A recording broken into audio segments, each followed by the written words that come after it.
निवृत्तीनाथ महाराजांची आषाढी पालखी 29 जून रोजी पंढरपूरकडे प्रस्थान करणार असून प्रशासनाने या सोहळ्यासाठी 76 कोटी रुपयांच्या निधीला मंजुरी दिली आहे।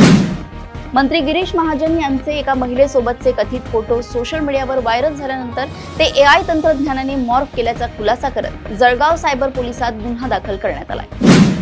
राज्यातील अमराठी रिक्षा टॅक्सी चालकांसाठी 15 ऑगस्ट 2026 पर्यंत 4 तासांचा मराठी भाषा संवाद पाठ्यक्रम पूर्ण करणे अनिवार्य करण्यात आले असून अन्यथा कायदेशीर कारवाई होणार आहे। पुण्याच्या MIT विश्वशांती विद्यापीठाच्या संशोधकांनी औद्योगिक यंत्रांचे ध्वनी प्रदूषण 20 डेसिबल पर्यंत कमी करणारे आणि सुरक्षेचे आवरण देणारे नवीन तंत्रज्ञान विकसित केले आहे।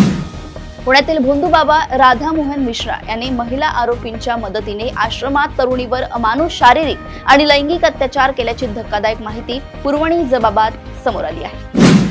पुणे आणि साईनगर शिर्डी दरम्यान नवीन दैनंदिन एक्सप्रेस रेल्वे सेवा 22 जून 2026 पासून सुरू होत असून याचे बुकिंग 21 जून पासून सुरू होणार आहे। इंदापूर पोलिसांनी 2,42,000चा प्रतिबंधित गुटखा साठा जप्त केल्यानंतर ताब्यात घेतलेला तस्कर पोलीस ठाण्यातूनच फरार झाला, ज्याला नंतर 80 किलोमीटर अंतरावरून पुन्हा अटक करण्यात आली। नीट फेरपरीक्षेसाठी नागपूरच्या एका विद्यार्थ्याला थेट अबुधाबीचे परीक्षा केंद्र देण्याचा भोंगळ कारभार समोर आला असून प्रसार माध्यमांनी आवाज उठवल्यानंतर NTA त्याला नागपूरचेच केंद्र दिले आहे। पुणे ग्रामीण पोलिसांच्या विशेष तपास पथकाने बेकायदेशीर लिंग निदान आणि स्त्री भ्रूण हत्या रॅकेट प्रकरणी प्रमुख सूत्रधाराची मुख्य सहकारी सदिच्छा शिंदे हिला अटक केली आहे। राज्य सरकारने आत्महत्याग्रस्त शेतकऱ्यांच्या विधवा आणि महिला बचत गटांना आर्थिक सक्षमीकरणासाठी शासकीय पडीक जमिनी भाडे तत्वावर कसण्यासाठी देण्याचा महत्त्वाचा निर्णय घेतलाय।